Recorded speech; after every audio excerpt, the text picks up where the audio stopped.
370A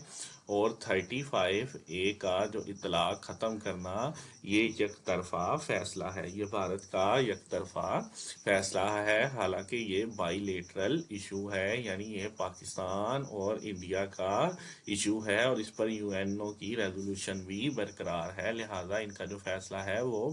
یک طرفہ ہے۔ اس کے رسپونس کے اندر جو انڈیا تھا انہوں نے انہیں کہا کہ آپ جو سیکٹری نظام کی جماعت بنی ہے، یعنی آپ فرقہ وارانہ صرف جماعت ہے، اس کے علاوہ آپ کچھ نہیں ہے، یہ جو بھارت تھا اس کا جواب تھا۔ نیکسٹ جو ہم پوائنٹ ڈسکس کریں گے وہ یہ ہے